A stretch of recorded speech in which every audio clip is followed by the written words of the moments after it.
A Jesucristo lo seguían multitudes de personas, con intereses diversos. Algunos querían un milagro, otros les gustaban sus enseñanzas, algunos buscaban esperanza, otros le seguían por curiosidad, algunos le seguían de forma secreta, otros esperaban que se equivocara para señalarlo e incluso llevarlo a juicio, crucifixión y muerte. Pero en esa multitud había quienes eran o buscaban ser sus discípulos. Aquí viene la pregunta: ¿cuál es la intención de seguir a Jesús? ¿En qué grupo nos ubicamos? ¿Solo somos parte de la multitud o somos discípulos? Ser seguidor puede ser fácil, pero ser discípulo es el llamado a una vida que poco a poco se va transformando conforme a la imagen de Cristo. La palabra discípulo significa simplemente aprendiz o alumno de un maestro.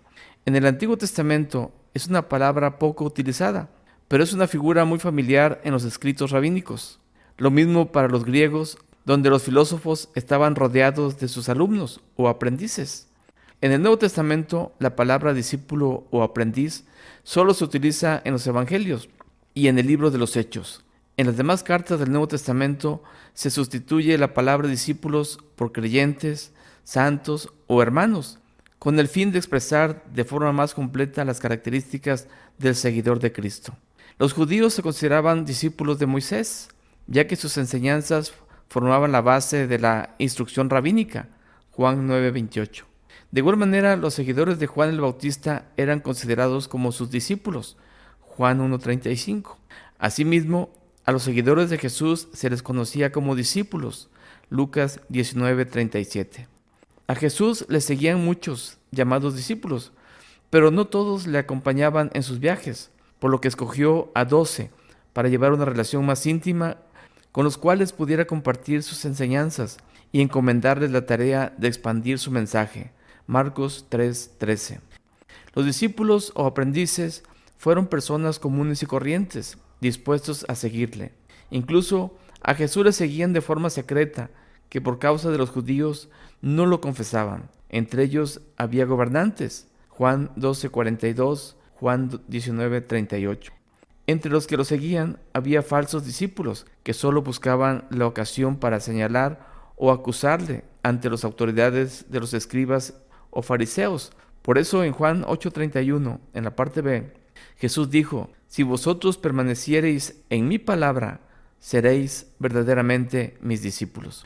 Un discípulo tiene una relación personal y profunda con su maestro, que le permite ser formado y guiado conforme a las enseñanzas o ética de su maestro.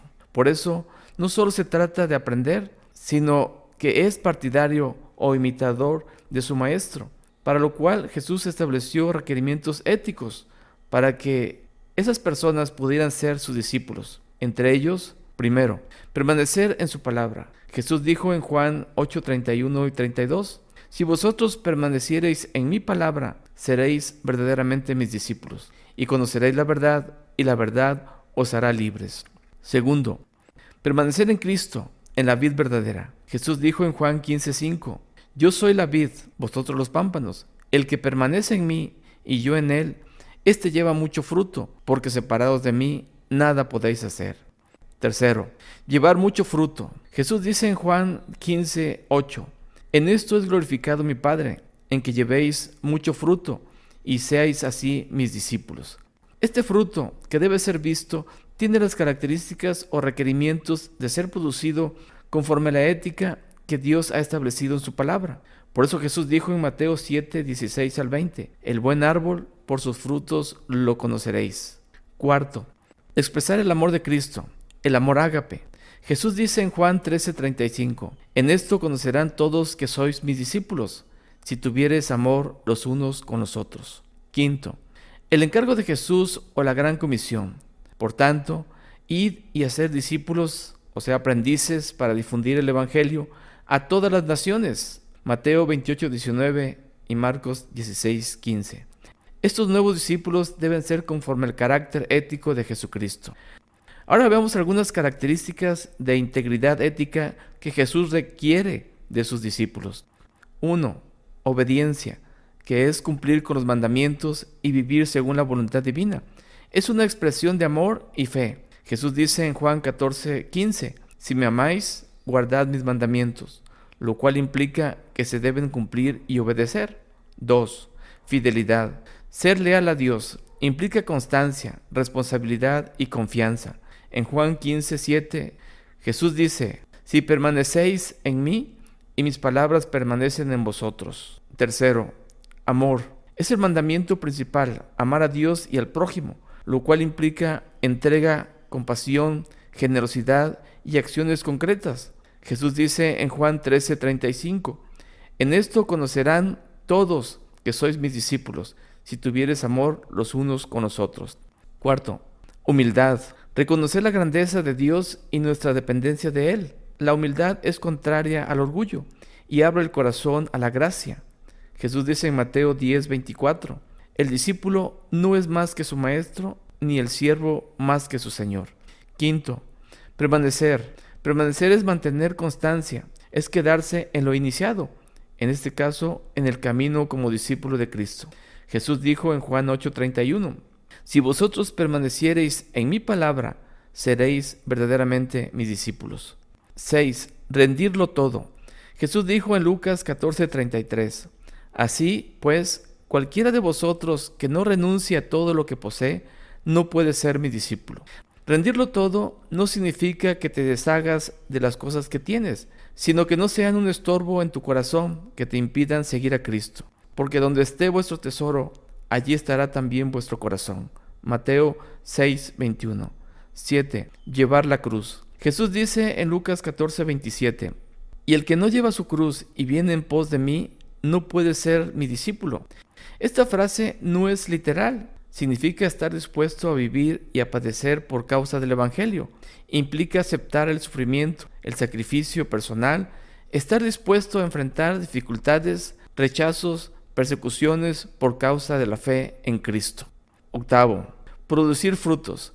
Jesús dijo en Juan 15:8, en esto es glorificado mi Padre, en que llevéis mucho fruto, y seáis así mis discípulos. Producir frutos significa que el carácter de Cristo se manifiesta en el discípulo. Los frutos son la principal evidencia externa.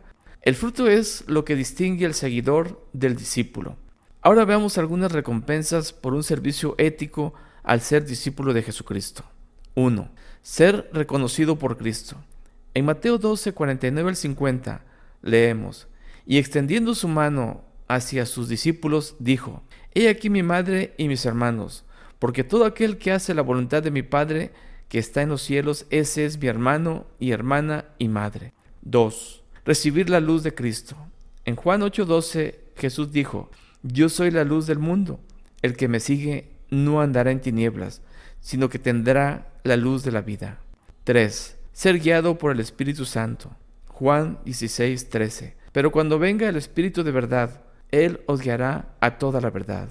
4. Ser honrado por el Padre. Juan 12:26. Si alguno me sirve, sígame, y donde yo estuviere, allí también estará mi servidor. Si alguno me sirviere, mi Padre le honrará. A Jesucristo lo seguían multitudes, pero solo un pequeño grupo eran sus discípulos. El llamado de Dios no es para que solo seas un seguidor y te confundas en la multitud, sino que seas del grupo más cercano como su discípulo. Ser seguidor es fácil, pero ser discípulo implica una relación personal y profunda, dedicar tiempo y esfuerzo que te permita ser guiado a la imagen y desarrollar el carácter ético de Cristo como tu maestro y permanezcas en el camino de la transformación. No se trata de que ya seas perfecto, sino que tengas un corazón dispuesto, humilde y perseverante. ¿Estás siguiendo a Jesús de lejos o realmente vives como su discípulo? En nuestro tema siguiente, el número 5, hablaremos sobre la ética y el ministerio. Te dejo un enlace a 2 videos, uno sobre la ética en la fe cristiana y otro sobre la ética en el servicio. Dios te bendiga.